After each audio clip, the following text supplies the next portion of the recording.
Duke basketball premieres in the first AP poll for the upcoming 2024-2025 college basketball season. Too high, too low, properly ranked? All that and more on today's episode of Locked On Blue Devils.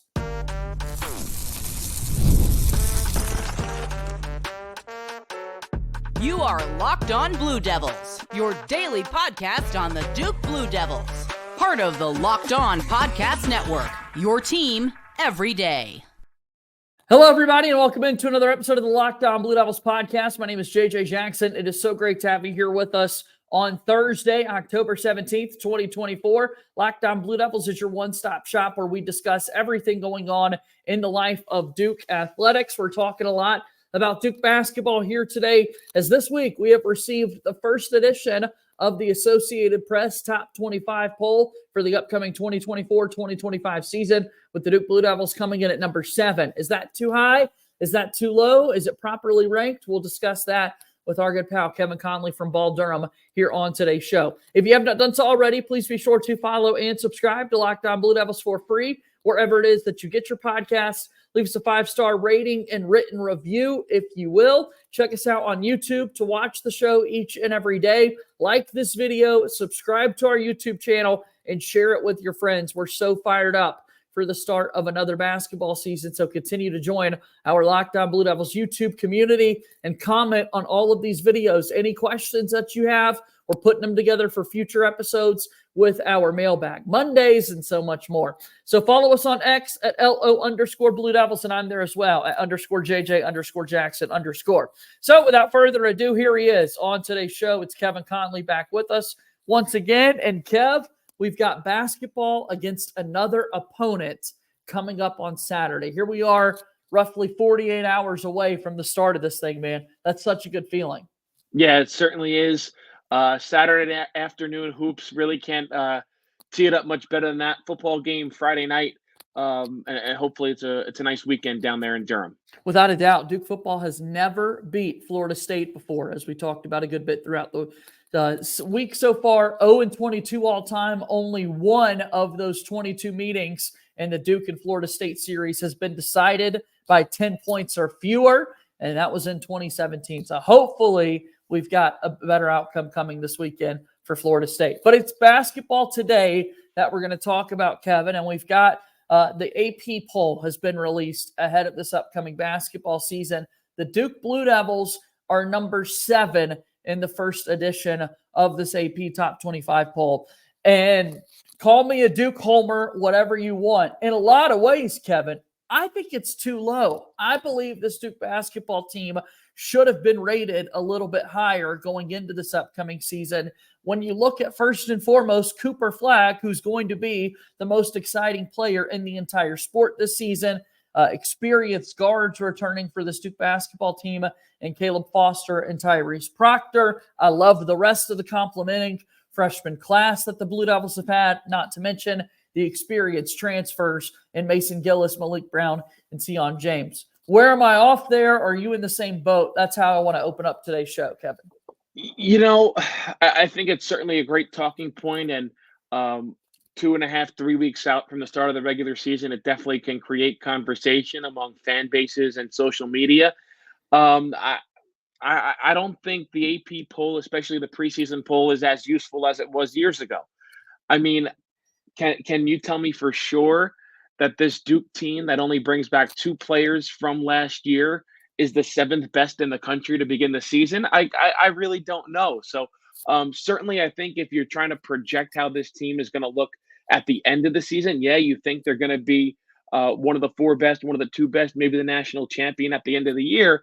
But I think the preseason poll is more for fans and creating chatter, and you have to put something out there. We saw it in football earlier this year when Oregon was so highly ranked and then didn't look that great coming out of the gates. And then last week, the big signature victory against Ohio State. So I would pump the brakes a little bit on this preseason AP poll. I think 7 is fine. It's just you're trying to prognosticate what this team is going to look like in the first opening weeks, games, days of the season. And they haven't played together yet, and they only have 2 guys returning back from last year. So I do think it's certainly good for everyone to chat about. And that's what we're going to do here today on the program. Let's give folks a little preview. We want to know down in the comments below, do you believe the Duke Blue Devils are rated properly? Are they too high? Should they be in a better spot? Your top 10 in the college basketball AP poll. Kansas comes in at number 1. Alabama is number 2. UConn number 3.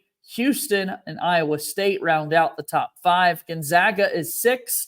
Duke is 7. Baylor 8. The North Carolina Tar Heels at 9, and Arizona comes in at number 10. Again, I think when you look at this Duke basketball team, and I don't know the teams above them necessarily who we want to slot below this Duke team, I just feel like when you've got the star power of somebody like Cooper Flagg, this Duke basketball team is going to be crazy fun to watch this season.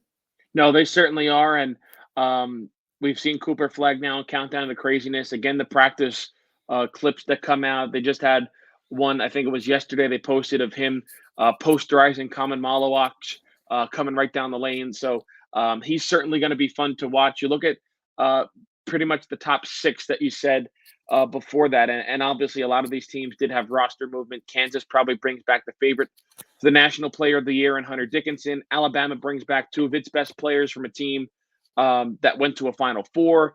UConn is number 3. You know, if I was a voter in the AP Top 25, just out of respect, I would put them back at number 1. If you're a back-to-back national champion and you've beaten everybody in the NCAA tournament over the past 2 years by double digits, I don't care if you have a team of 13 walk-ons. You deserve to be number 1. Agreed. I will agree with you there. Yep.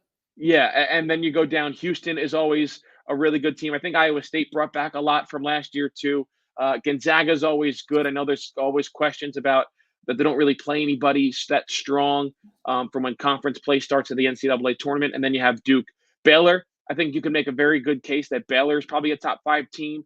North Carolina, I thought was ranked a little bit high, and I'm not saying that as a Duke writer. I'm just saying that in general. I think you look at their roster and you're expecting a lot of guys to make significant jumps outside of R.J. Davis. I know they played this week in a scrimmage against Memphis, and they didn't have R.J. Davis, and they still won on the road. So that certainly bodes well, it seems like, for them.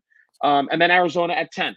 And that's going to be a tough place to play for Duke because you look at Duke's schedule, especially in the non-conference, they play 4 or 5 teams in this top 25, all in the non-conference or all in the early part of the season. So it's certainly going to be fun to watch. It's certainly going to build a lot of hype into these early season games, which I think college basketball desperately needs. They need a lot of hype in these games early in the season when football, or specifically college football, is still dominating the headlines. And also you have the NFL and the NBA starting. I think college basketball needs these games between ranked teams to try and build some of its momentum instead of getting everybody's attention when you get into January and the NFL is over and college football is over. And then we're already approaching conference tournament time. So I do think the preseason rankings help in trying to generate buzz for these teams in early season contests to try and get that people watching and tuning in and caring about college basketball. Okay, so Duke basketball, number 7 in the AP poll. We've been talking a lot about the Blue Devils non-conference schedule. We now know how difficult of a schedule it is in the eyes of rankings with the opponents that they have. More on that when we continue our conversation with Kevin Conley after we take our first time out here on today's show. Locked On Blue Devils here today is brought to you by our friends over at FanDuel. That's right, NFL fans, you could start the season with a big return on FanDuel, America's #1 sports book. So when you get in a hunch in the middle of the game, you could check out the latest stats, view live play-by-play, and so much more on the same page where you place your bets. Talking about Thursday Night Football, we've got a really good one with the Denver Broncos tonight going to the New Orleans Saints. FanDuel right now has the Broncos favored by 2.5. You'll get started with $200 in bonus bets guaranteed when you place your first $5 bet. That's FanDuel.com. Check it all out. FanDuel is a proud sponsor of Locked On Blue Devils. All right, we keep going. Kevin Conley is here. He is the site expert from Durham. You can follow him on X at Kevin Conley24. Talks a lot about his New York teams as well in the heart of playoff run with those Yankees and up and down Jets fandom. Yeah, they're the Yankees there, Kevin, for our viewers here on YouTube. it's a good time for people to be plugged in with everything you got going on in your world, man. Yeah, it certainly is. It's exciting. We were talking off air. I'm a Jets fan too. Not as exciting, despite the national recognition they get as a diehard Jets fan. I don't care who's on the team. I just want them to win. They don't do it very often. But you look back at Monday, and let's see if I get it. All besides the two basketball teams, the Nets and the Knicks, every other New York team was in action on Monday. Well, the Giants played Sunday night, but on Monday. New Jersey Devils played in hockey. The Yankees played. The Mets played. The Rangers played. The Islanders played. The Jets played. 5-1, one lost. The Jets lost, as you would expect. But that's besides the point. We're on Duke basketball. But, yeah, it's certainly a great time in sports. And with college basketball starting makes it a little bit more exciting, too. Yeah, always fun to go check out Kevin Conley's thoughts on his teams. Kevin Conley 24 there on X, and check out @ball_Durham as well. So we're talking about Duke basketball, number 7 in the AP poll. Now known, Duke is going to face off against 4 ranked teams in the non-conference. Number 23, Kentucky on November 12th. Number 10, Arizona on November 22nd. Number 1, Kansas on November 26th. And number 11, Auburn on December 4th. What say you about these 4 games? I think we expected these 4 opponents to be ranked opponents for Duke. Certainly did. And then I know Illinois is not ranked yet, but they certainly could be when that final non-conference game comes to town in Madison Square Garden. Speaking of New York, up here in New York in late February. But the biggest takeaway, I think, is 3 out of those 4 games are in a stretch. Like Arizona, Kansas, then you get Seattle at home, and then it's Auburn. So, like, there's a gauntlet right there. And even if you take the schedule as a whole, first game against Maine, second game against Army, Kentucky, all the way through to Auburn, you're playing all 4 of those ranked teams in a 6-game stretch. Now, it's good. Don't get me wrong. It is certainly good to get those games early in the season, see what you have, see what you need to work on, see what you're good at. But man, I think you're just hoping right now to escape those games 2-2, right? If you come out of that stretch against those 4 teams 2-2, I think you got to feel pretty good about yourself, considering the Kentucky game's a neutral site game and you get Auburn at home. If you walk out of Cameron Indoor Stadium, I'm going to try to do some quick math here, on December 4th. If you walk out of Cameron, if I said 2-2, so 3, 4, 5, 6, 6-2. You might not be in the top 10 anymore. You might not even be in the top 15, because I don't know everybody else's schedule off the top of my head. But if you're 6-2 going into your first ACC game of the year against Louisville, I think you're probably feeling you're feeling good about yourself for how difficult this schedule is to begin the season. Excited to see Duke handle all of these tests. Again, I believe it's one of the top teams in the entire country. Hopefully that can play out throughout the course of the season. I'm buying all the hype that there is, and I want to continue to provide that hype for Duke basketball fans ahead of this upcoming season. We look at the ACC, and year by year, it feels like this league continues to get better, Kevin. When we look at the last 4 or 5 NCAA tournament runs for the conference, it's the ACC that's the last conference standing in terms of volume of teams making it down the line with this basketball season. However, we look at the ACC in yet another preseason top 25, and there's hardly any representation at all.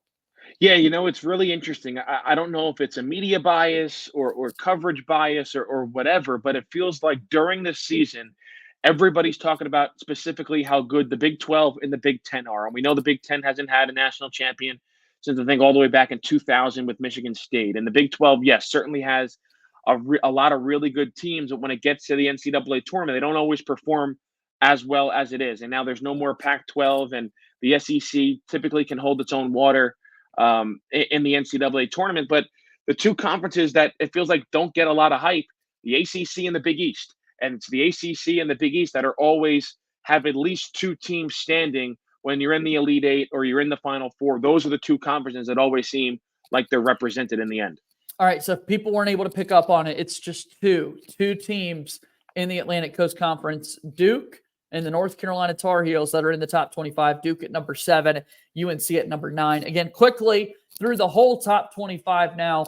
1 to 25, Kansas, Alabama, UConn, Houston, Iowa State, Gonzaga, Duke at 7, Baylor, North Carolina, Arizona is number 10, Auburn number 11, Tennessee, Texas A&M, Purdue, Creighton number 15, Arkansas number 16 as Coach Cal begins his stint as the Razorbacks head coach, Indiana number 17, Marquette 18, Texas is 19, Cincinnati 20, Florida is 21, UCLA 22, Kentucky 23, Ole Miss 24, and Rutgers 25, rounding out the AP poll top 25. If you were to continue the rankings unofficially out to 30, that's where Wake Forest is, and that is the team just on the outside looking in terms of ACC representation, Kevin. Yeah, and it kind of jives with how the ACC preseason poll is, too, that came out earlier this week. Duke picked to win it.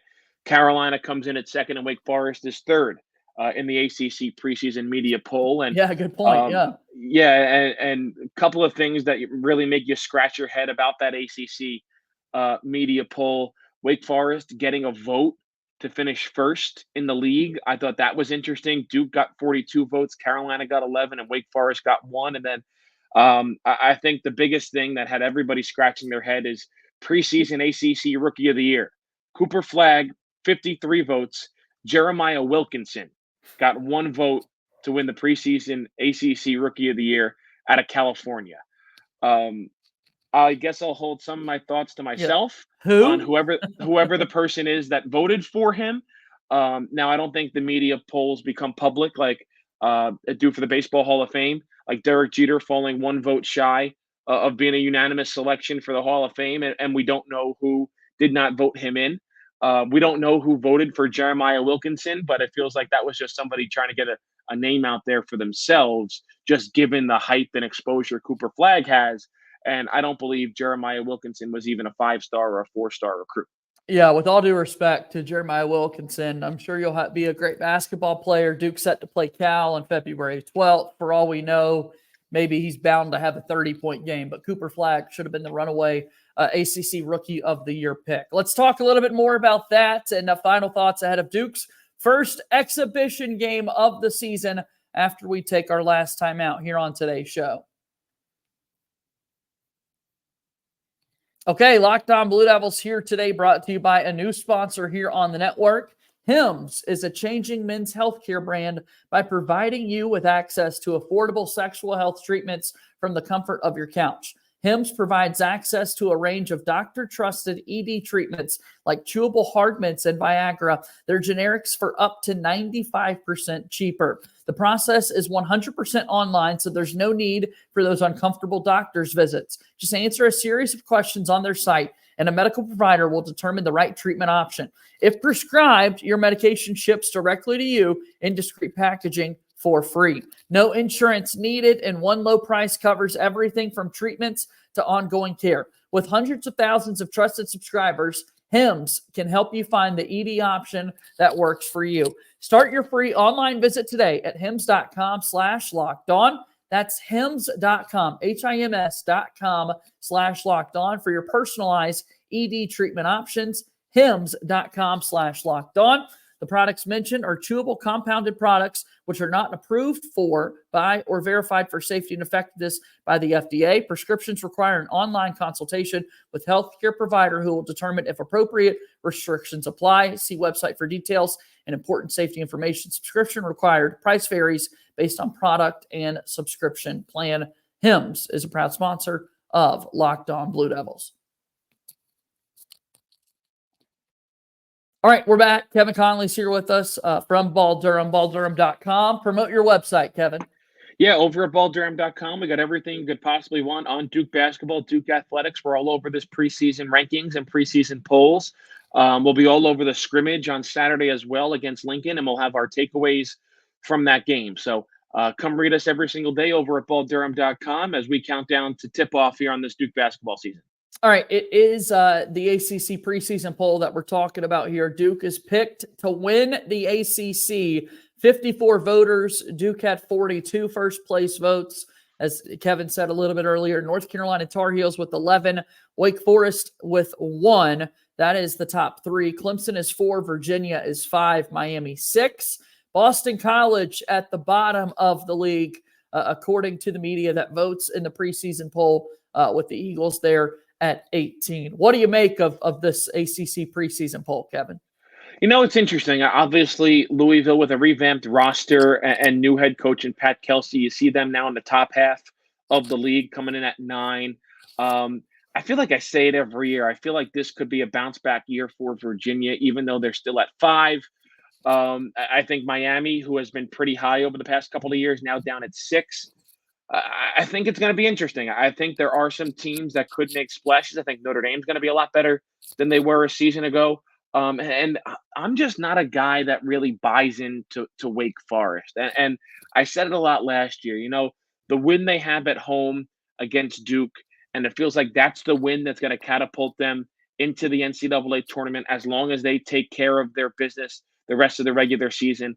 And then they stumble and fall on their face coming down the stretch in the regular season. And really hurt their chances at a postseason bid. So in order for me to believe Wake Forest, I feel like I really have to see it for a full season and see it be done on the court before I buy in. And Clemson was a team, the same thing, that I had those same thoughts about over the past couple of years, and they proved me wrong last year because they made a really deep run into the NCAA tournament. So maybe that could be Wake Forest this season. Wake Forest stumbling down the stretch. There's a joke to be made there as we're thinking back to Kyle Filipowski's trip there at the Joel last season. Let us know in the comments below what that might be if there are Duke fans out there with a good sense of humor. Yeah, that I did think about that as I was saying they were falling there, but I didn't want to bring it up, but I'm glad you did. Yeah, always. It's a fun memory, man. All right, so the ACC Player of the Year, RJ Davis, is voted as that winner. He had 40 votes. Cooper Flagg was second with 10. Hunter Salas at Wake Forest with 3, and Maxine Raynell at Stanford had 1. And then on the preseason All-ACC team, Cooper Flagg was there on the first team. He had 52 out of 54 possible votes to be selected there. He's pretty much the only Duke basketball player that received any recognition. If there were to be another Duke player to receive preseason All-ACC, or not preseason, but All-ACC honors at the end of the year, who do you think that could be, Kevin? Like, what would be an early prediction for that for you?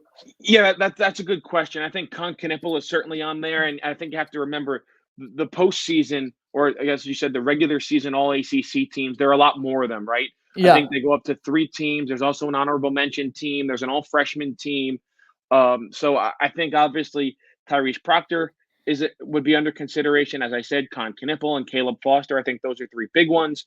All-defensive team, I think Kamen Malawach is going to be right up there and battling for a spot on that team. So there should be something said that these preseason teams aren't as expansive as the postseason honors are for the ACC.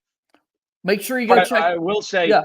I just was a little surprised that on the first 2 teams for preseason All-ACC, that there wasn't even a mention of a Tyrese Proctor or a Caleb Foster. I was more surprised that Proctor wasn't even on second team more than I was with Foster. But Cooper Flagg, obviously, with his accolades, probably deserves to be on the first team. But I was very surprised Tyrese Proctor wasn't even on the second team. First and second team in the All-ACC. I'm looking at this, Kevin, and surprisingly, Clemson is the only team in the league that has 2 players out of the 10. Everybody else with 1 selection. I would have thought maybe Duke had a couple of more guys out there, but that's not the case. All right, Duke basketball coming up on Saturday against Lincoln. First time we're going to see this basketball team play against an opponent, not have to play against one another. How do you think this plays out? What are you looking forward to seeing? I'm looking forward to seeing the team. We've seen the team in parts and playing against one another.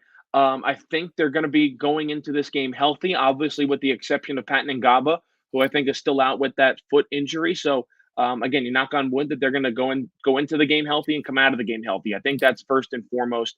Looking forward to seeing who's going to start, because I feel like, again, assuming health, the starting 5 you see on Saturday afternoon will probably be the starting 5 on opening night against Maine. And my prediction would be Proctor, Foster, Connelly, Flagg, and Malawach. I think those are probably the 5. I could be wrong. Who knows? Maybe Mason Gillis gets in there, or Malik Brown, or somebody like that. But those are the 2 biggest things I'm looking forward to seeing, and just seeing the continued development of these players, specifically the freshman, Darren Harris as well, see if he could shoot the ball from deep. And obviously Cooper Flagg with that real Duke jersey on his chest, playing Absolutely. against a different opponent. Something we're really looking forward to seeing. Kevin, it is so great to see you as always. One more time, if you will, promote all the good work that you've got. Yep, you can follow us on social media, ball_Durham. That's on X, and then balldurham.com. Type it into your web browser, and we got you every single day over there at Ball Durham. Thanks for the time today, Kevin. We'll talk again soon, okay? Thanks, JJ. All right, that's Kevin Conley joining us here on today's episode of Locked on Blue Devils. Really good stuff as always. Go check out and support all of his work. Tomorrow, Duke football has their first game or first opportunity to beat Florida State ever. We hope that happens, and we're getting closer to the Duke basketball season. All of that coming up on tomorrow's episode of Locked on Blue Devils. That'll do it for today's show. As always, go Duke. I'll talk to you tomorrow. My name is JJ Jackson. Thank you and good day.